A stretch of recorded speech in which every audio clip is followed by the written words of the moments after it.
Shalom, perkenalkan nama saya Maya Rambusiduoi, NIM 102-2021-0117, kelas D semester 1, Prodi PAUD, mata kuliah konsep dasar PAUD. Di sini saya sedikit menjelaskan tentang materi tujuan pendidikan anak usia dini dan fungsi pendidikan anak usia dini dan komitmen serta kebajikan pendidikan anak usia dini dan menjelaskan sejarah pendidikan anak usia dini. Baik, saya akan menjelaskan materi tentang tujuan pendidikan anak usia dini. Tujuan utamanya yaitu untuk membantu anak Indonesia dan berkembang sesuai dengan tingkat perkembangannya sehingga memiliki kesiapan yang optimal di dalam memasuki pendidikan dasar serta mengurangi kehidupan di masa dewasa. 1. Untuk membantu menyiapkan anak mencapai kesiapan belajar di akademik atau sekolah. 2. Anak mampu menggunakan bahasa untuk pemahaman bahasa fasih dan dapat berkomunikasi secara efektif yang bermanfaat, berpikir dan belajar. Yang ketiga, anak mampu berpikir logis, kritis, memberikan alasan, memecahkan masalah dan menemukan hubungan sebab akibat. 4. Anak mampu mengenal lingkungan alam, lingkungan sosial, peranan masyarakat, dan menghargai keragaman sosial dan budaya, serta mampu mengembangkan konsep diri, sikap positif terhadap belajar, kontrol diri, dan rasa memiliki kepekaan terhadap irama. B. Fungsi pendidikan anak usia dini. Beberapa fungsi pendidikan anak usia dini antara lain: 1. Untuk mengembangkan seluruh kemampuan yang dimiliki anak sesuai dengan tahapan perkembangannya. 2. Mengenalkan anak dengan dunia sekitar. 3. Mengembangkan sosialisasi anak. 4. Mengenalkan peraturan dan menanamkan disiplin pada anak. Yang kelima, memberikan kesempatan pada anak untuk menikmati masa bermainnya. C. Komitmen dan kebajikan pendidikan anak usia dini. 1. Komitmen internasional. Komitmen Education for All, Deklarasi Dakar, World Fight at Children of the Kind and the Right of Decline and the Stigmat. Kebajikan PAUD secara nasional dapat dipelajari dalam dokumen Pembukaan Undang-Undang Dasar Republik Indonesia tahun 1945 dan amandemen perubahannya, Undang-Undang Perlindungan Anak, Undang-Undang Sistem Pendidikan Nasional, Keputusan Menteri Pendidikan Nasional.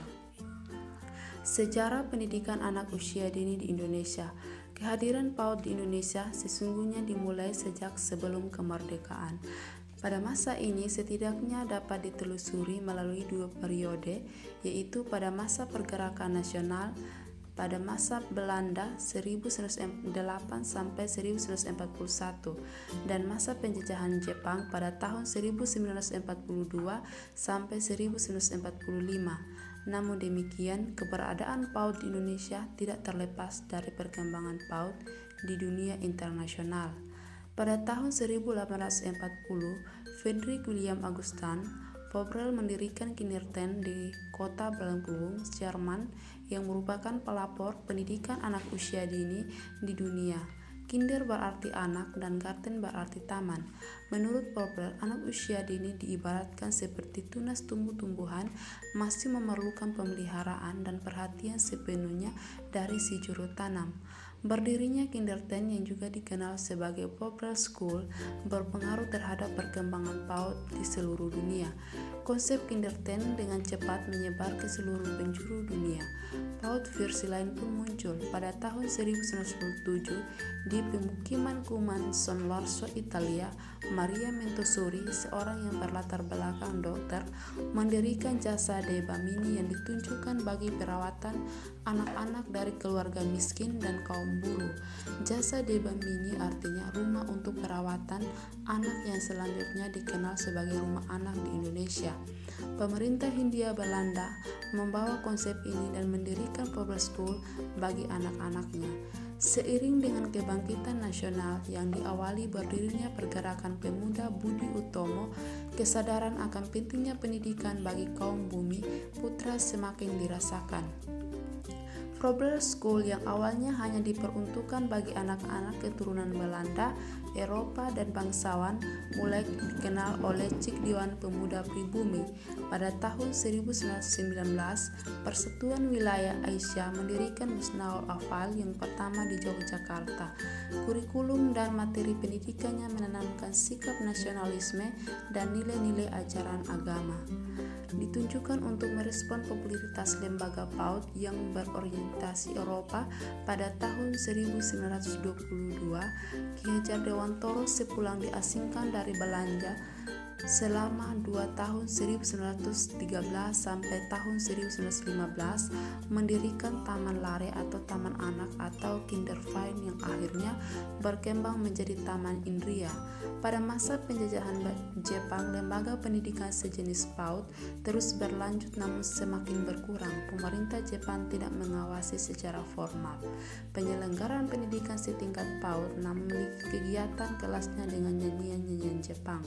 Periode berikutnya adalah periode setelah kemerdekaan. Pada tahun 2010 sampai sekarang, periode 1945 sampai 1965 ditandai dengan berdirinya Yayasan Pendidikan Lanjutan Wanita. Yayasan tersebut mendirikan Sekolah Pendidikan Guru TK Nasional di Jakarta dan merupakan gerakan nasionalis dalam melawan kembalinya Belanda.